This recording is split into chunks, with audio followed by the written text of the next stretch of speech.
Assalamualaikum warahmatullahi wabarakatuh. Waalaikumsalam warahmatullahi wabarakatuh.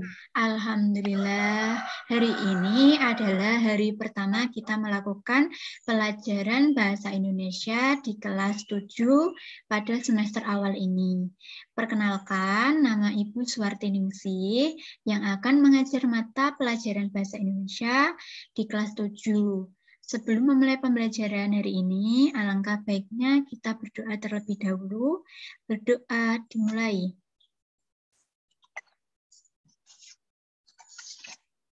Selesai. Ibu presensi kehadiran dulu ya. Ahmad Sofi'i. Hadir, Bu. Alhamdulillah. Ini nama panggilan Ahmad Sofi'i siapa ya? Opi, Bu. Oh, Opi.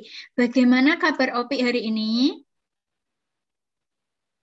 Alhamdulillah sehat, Bu. Alhamdulillah ya. Selalu jaga kesehatan karena di masa pandemi ini rentan terhadap penyakit. Tetap patuhi protokol kesehatan dan tetap menjaga 5M. Nah, kita akan memulai materi awal, yaitu mengidentifikasi informasi dalam teks deskripsi. Anak-anak bisa menyimak buku teks pada halaman 3. Sambil Ibu bagikan materi di PowerPoint.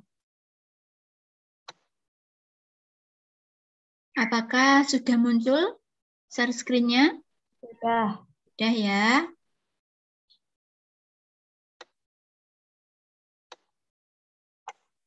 Nah, mengidentifikasi informasi dalam teks deskripsi.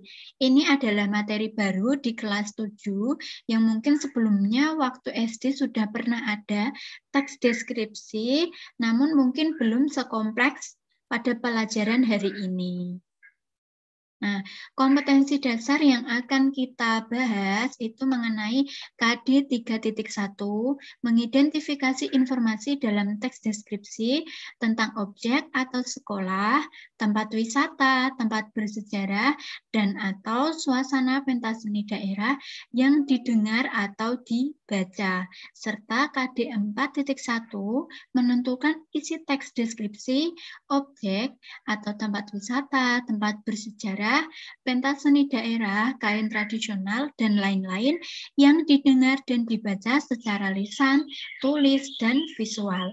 Nah, indikator pencapaian kompetensi yaitu 3.1.1 mendefinisikan teks deskripsi, 3.1.2 menentukan ciri, isi, dan tujuan dalam teks deskripsi, 3.1.3 menentukan jenis teks deskripsi, 3.1.4 menentukan penggunaan bahasa teks deskripsi, 4.1.1 menentukan perincian informasi pada teks deskripsi, serta 4.1.2 menentukan isi teks deskripsi suatu objek. Selanjutnya, nah, coba Ibu tanya, sudah pernah mendengar apa itu teks deskripsi? Baru ini, Bu. Baru ini ya, karena ini adalah materi baru. Nah, mari kita mulai belajar. Nah, pertama adalah definisi teks deskripsi. Teks deskripsi merupakan teks yang berisi tentang penggambaran suatu objek, tempat, atau peristiwa tertentu secara apa yang dilihat, didengar, dan dirasakan kepada pembaca secara jelas dan terperinci. Sehingga pembaca seolah-olah melihat serta merasakan apa yang dideskripsikan dalam teks tersebut. Teks deskripsi dapat dijumpai di buku yang berisi informasi perjalanan, dalam sebuah film atau cerpen, majalah perjalanan, dan program televisi tentang jalan-jalan. Sampai sini, Opik sudah paham? Paham, Bu. Ada yang mau ditanyakan mengenai teks deskripsi? Apa saja yang dapat dideskripsikan dideskripsikan, Bu. Iya, yang dapat dideskripsikan itu tidak hanya tentang tempat wisata, sekolah, film, atau cerpen, melainkan seperti kita memiliki hewan piaraan, misalnya kucing. Kucing bisa dideskripsikan. Seorang ibu juga bisa dideskripsikan. Atau tempat-tempat yang mungkin banyak orang yang tahu seperti tempat wisata, terus suatu makanan, dan masih banyak lainnya. Paham, Opi? Paham. Ya, kita lanjut ya. Ya. Nah, ini adalah contoh teks deskripsi mengenai tempat wisata. Judulnya adalah Parangtritis Nan Indah. Ibu bacakan dulu ya. Salah satu andalan wisata kota Yogyakarta adalah Pantai Parangtritis. Tepatnya, Pantai Parangtritis terdapat di Kecamatan Kretek, Bantul, Daerah Istimewa Yogyakarta. Pantai ini terletak sekitar 27 km arah selatan Yogyakarta. Pemandangan Pantai Parangtritis sangat memesona. Di sebelah kiri terlihat tebing yang sangat tinggi. Di sebelah kanan kita bisa melihat batu karang yang besar yang seolah-olah siap menjaga kegemburan ombak yang datang setiap saat. Pantai bersih dengan buih-buih putih bergradasi, abu-abu, dan kombinasi hijau sungguh elok. Kemolekan pantai serasa sempurna di sore hari. Di sore hari, kita bisa melihat matahari terbenam yang merupakan saat sangat istimewa. Lukisan alam yang sangat memesona, semburat warna merah keemasan menjadi pemandangan yang memukau. Rasa hangat berbaur dengan lembutnya hembusan angin sore melingkupi seluruh tubuh. Seakan tersihir, kita menyaksikan banyak secara perlahan matahari seolah-olah masuk ke dalam hamparan air laut. Banyaknya wisatawan selalu mengunjungi Pantai Parangtritis ini, membuat pantai ini tidak pernah sepi dari pengunjung. Di Pantai Parangtritis ini, kita bisa menyaksikan kerumunan anak-anak bermain pasir. Tua muda menikmati hembusan segar angin laut. Kita juga bisa naik kuda ataupun angkutan sejenis andong yang bisa membawa kita ke area karang laut yang sangat indah. Nah, ini adalah contoh dari teks deskripsi. Nah, sebelumnya Opik sudah pernah berwisata? Pernah. Di mana? Candi Borobudur. Ya, Candi Borobudur itu merupakan salah satu tempat wisata yang nantinya dapat dideskripsikan. Kita lanjut ya. Mengidentifikasi ciri objek, tujuan, dan isi teks deskripsi. Nah, objek yang dibicarakan pada teks deskripsi bersifat khusus, artinya objek tertentu yang kemungkinan berbeda dengan objek lain. Objek yang dideskripsikan bersifat pendapat personal, jadi antara teks deskripsi satu orang, misalnya Opik membuat teks deskripsi tentang Candi Borobudur tadi. Nah, Ibu juga membuat teks deskripsi mengenai Candi Borobudur, tapi belum tentu nanti isinya sama karena pendapat orang berbeda-beda. Nah, kita bahas ciri isi teks deskripsi dari segi tujuan. Tujuan teks deskripsi itu apa? Yaitu menggambarkan objek dengan cara memerinci objek secara subjektif atau melukiskan kondisi objek dari sudut pandang penulis.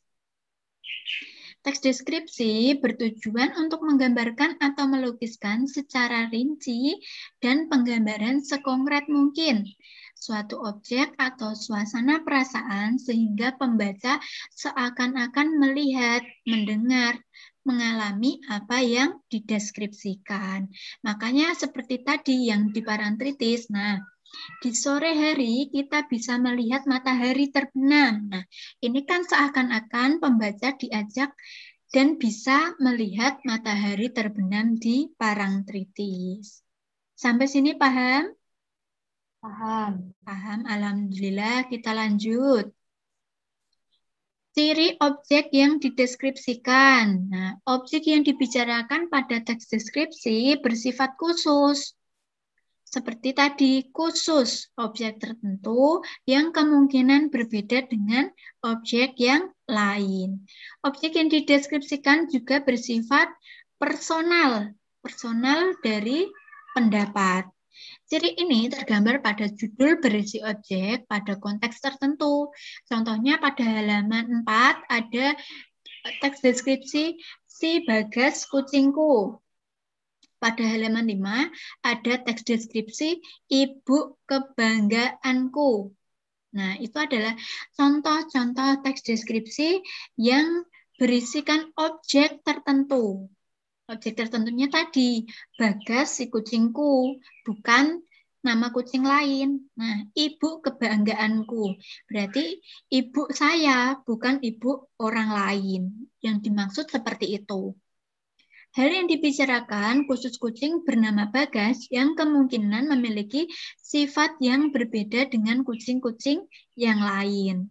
Demikian juga ibu yang dideskripsikan memiliki tanggapan khusus sesuai dengan pendapat penulis tentang ibu yang bisa jadi berbeda dengan ibu pada umumnya. Jadi misal Mas Opi ini membahas teks deskripsi tentang ibu. Nah, belum tentu ibu dari temannya itu juga sama sifat atau karakternya, pasti berbeda. Ketiga, kita akan membahas ciri isi teks deskripsi. Yang pertama, diperinci menjadi bagian-bagian objek, serta menggambarkan secara konkret. Konkret artinya adalah benar-benar ada. Kedua, teks deskripsi menggambarkan dengan cara merinci objek. Rinciannya ini secara subjektif atau dari sudut pandang penulis. Misalnya, yang nulis Mas Opi, maka sudut pandang penulisnya adalah Mas Opi sendiri, bukan dari orang lain.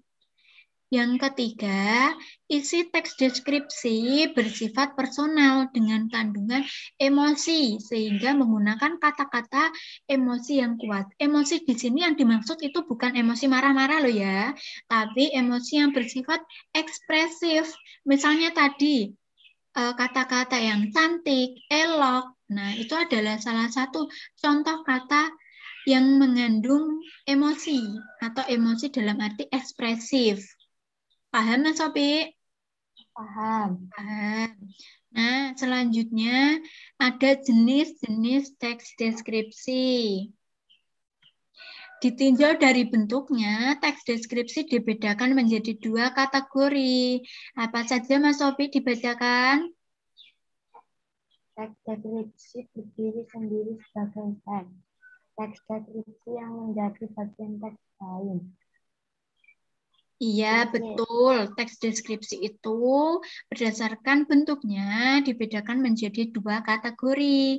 Yang pertama, teks deskripsi berdiri sendiri sebagai teks, dan teks deskripsi yang menjadi bagian dari teks lain. Selanjutnya, kita akan membahas tentang kebahasaan teks diskusi. Nah, kebahasaan yang dimaksud itu adalah bahasa yang dipakai dalam menulis atau membuat teks deskripsi. Yang pertama, menggunakan kata-kata khusus untuk mengkonkretkan. Konkret artinya itu lebih rinci atau yang sebenarnya. Nah, misalnya warna dirinci merah, kuning, hijau. Contohnya tadi, di pantai Parangtritis pasirnya indah, berwarna putih. Putihnya putih bagaimana? Putih kecoklatan. Nah, misal seperti itu. Kedua, menggunakan kalimat rincian untuk mengkonkretkan. Nah, ini ada contohnya. Ibuku orang yang sangat baik. Baik di sini dalam arti apa? Yaitu dia berusaha menolong semua orang. Dia ramah dan tutur katanya lembut kepada siapa saja. Perinciannya itu dari kata baik. Baik dalam arti menolong semua orang, ramah, dan tutur katanya lembut. Ketiga, menggunakan kata sinonim dengan emosi kuat. Ingat ya, emosi tidak hanya pada kata marah. Nah, emosi itu contohnya hal-hal yang ekspresif, cantik, seperti cantik, terus baik, itu juga salah satu emosi yang kuat. Contohnya di sini indah diungkapkan dengan sinonim yang lebih memiliki emosi kuat. Contohnya elok, permai, molek, mengagumkan, memukau, menakjubkan, atau bisa menggunakan kata cantik.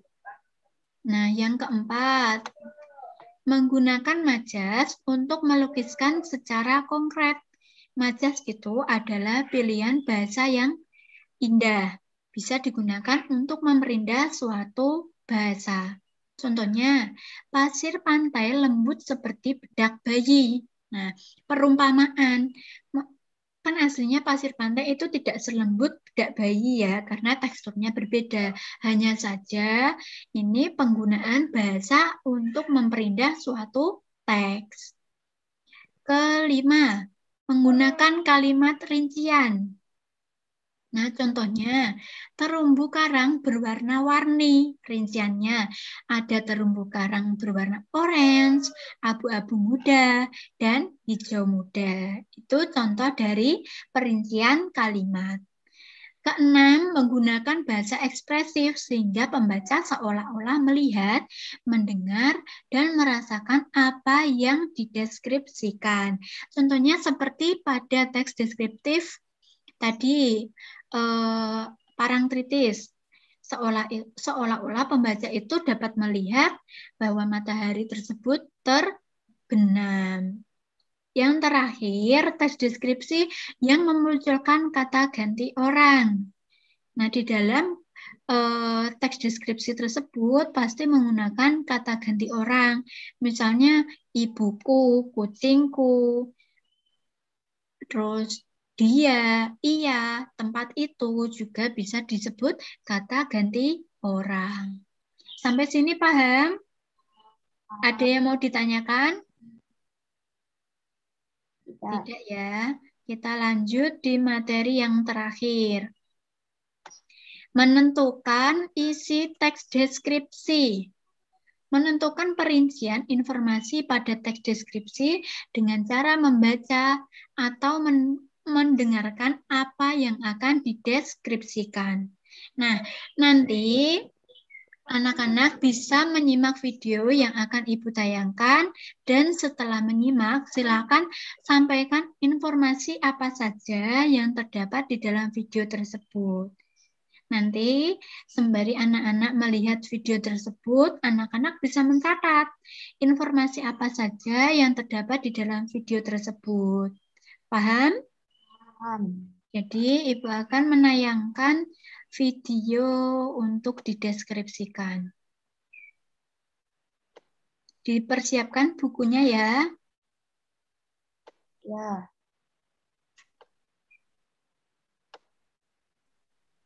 Sudah tampak? Belum. Sudah? Saya mulai ya. Silakan dipersiapkan bukunya untuk mencatat informasi apa saja yang terdapat di dalam video ini dan nanti dipresentasikan kepada Ibu. Mengerti ya? Mengerti.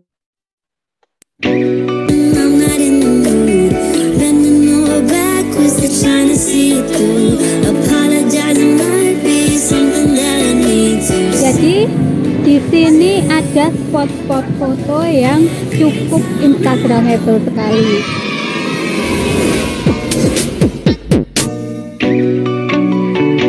Wisata kali ini kita akan keliling di 5 negara.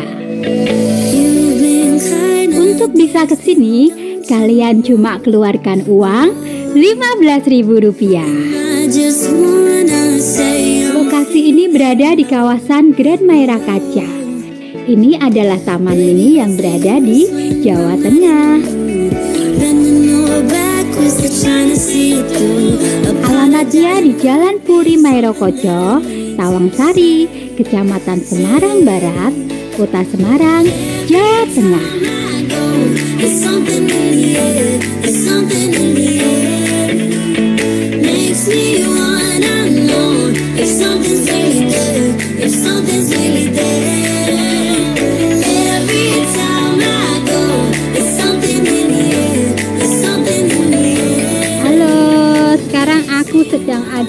di Lumina, tempat terviral yang baru viral di Grand Mayrokocho. Jadi tempat ini baru, aku penasaran sih seperti apa. Tapi info yang aku dapat di dalam itu kita ada spot-spot foto dari berbagai negara. Seperti apa? Penasaran? Langsung kita ke sana.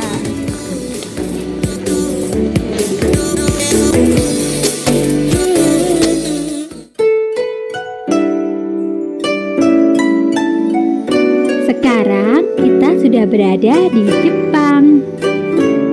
Jadi di sini ada spot-spot foto yang cukup instagramable sekali. Ini sepertinya gaya apa ya?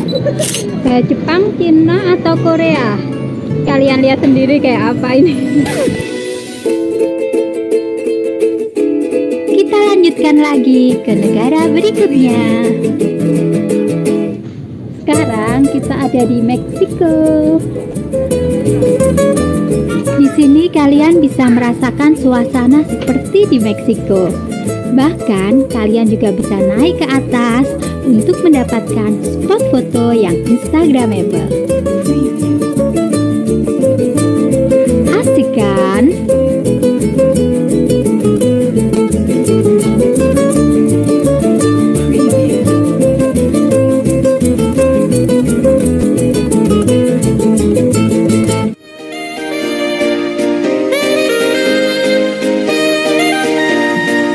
Selanjutnya kita menuju ke Santorini.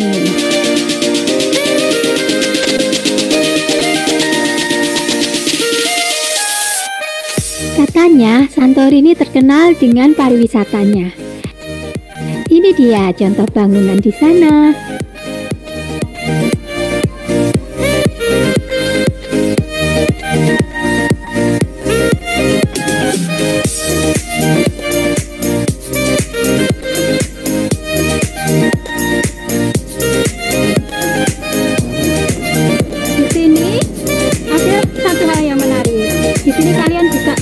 Kostum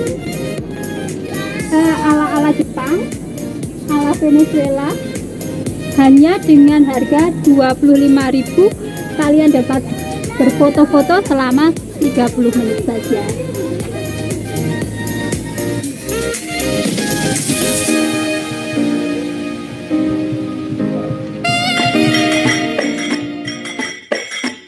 Selanjutnya kita menuju ke Arab Saudi.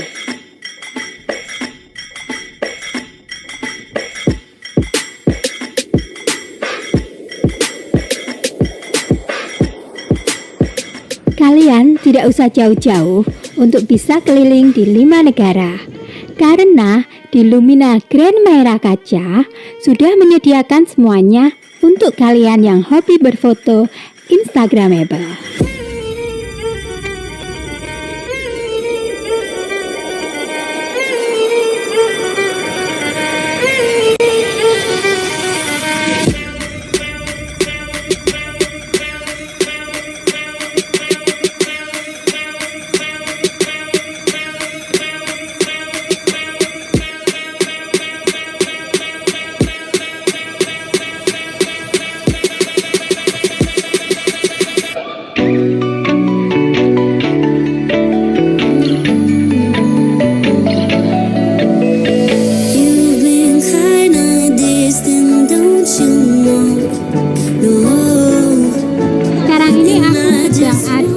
Di Cafe Lumina. Jadi bagi kalian yang mau jajan di tempat ini, kalian mesti ke sini. Tempatnya cukup instagramable dengan view pemandangan yang keren.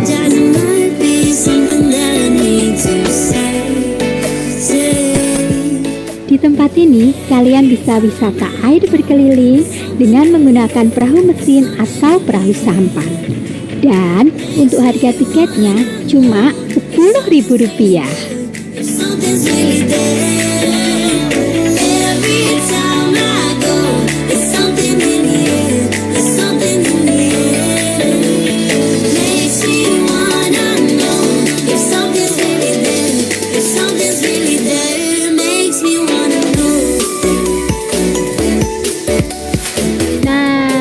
kita sudah berkeliling di Grand Mairokocho, khususnya di tempat wisata terbaru di Lumina. Nah, di Lumina ini kita sudah bisa berkeliling di 5 negara sekaligus dan juga tempatnya cukup luas, instagramable. Kalian yang mau foto-foto oke banget. Sekian dulu video dari kami. Bagi kalian yang suka dengan video ini silahkan di like. Bagi kalian yang suka dengan channel ini silahkan.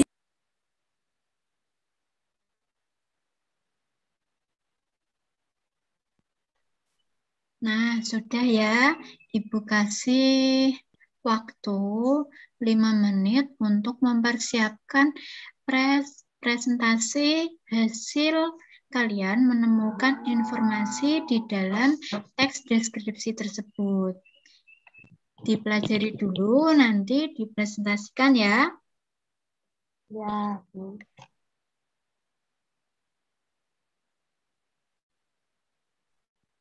Nah, sudah 5 menit ya.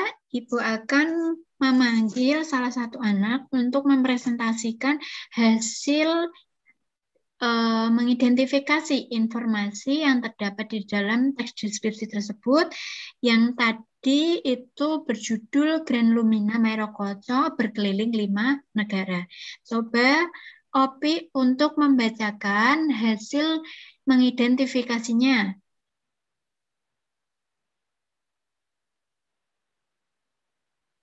Grand Lumina Mairokocho berkeliling 5 negara. Agak keras sedikit, Opi, tidak terdengar. Terletak di kawasan Mairokocho, Semarang. Di Jalan Mairokocho, Tawansari, Kecamatan Semarang Barat. Dengan tiket sebesar 15.000 saja. Lumina adalah tempat baru yang terdapat di sana. Yang terdapat spot foto yang bagus. Ada spot foto seperti di negara Jepang, Meksiko, Santorini, Arab Saudi, dan Indonesia. Di sana juga bisa menyewa kostum dengan harga 25.000 untuk berfoto. Terdapat juga kafe untuk menikmati sajian di sana. Terdapat juga wisata air keliling dengan merogoh kocek 10.000 saja. Grand Lumina Mairokocho ini tempatnya sangat luas, bersih, pemandangan dan spot fotonya bagus untuk berkreasi dengan keluarga. Sudah? Sudah, Bu. Terima kasih, sangat bagus sekali Mas Opik untuk mengidentifikasi dan membuat teks deskripsi mengenai video tersebut. Nah, itu adalah salah satu contoh mengidentifikasi informasi di dalam teks deskripsi. Ibu simpulkan bahwa teks deskripsi merupakan teks yang menggambarkan suatu objek secara tertentu berdasarkan sudut pandang penulis. Salah satu hal yang dapat dideskripsikan adalah tempat wisata seperti yang sudah Ibu contohkan dan Mas Opi contohkan tadi.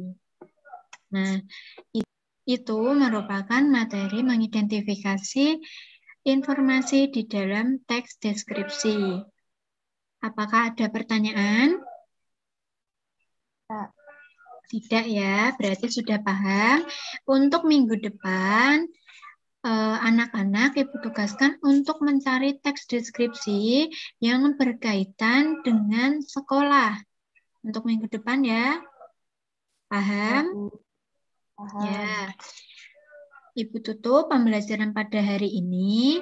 Kurang lebihnya itu yang dapat Ibu sampaikan. Apabila ada tutur kata atau hal yang kurang berkenan, Ibu mohon maaf.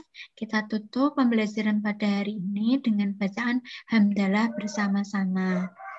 Alhamdulillahirabbil alamin. Wabillahi taufik walhidayah. Wassalamualaikum warahmatullahi wabarakatuh. Waalaikumsalam warahmatullahi wabarakatuh. Terima kasih. Sama-sama.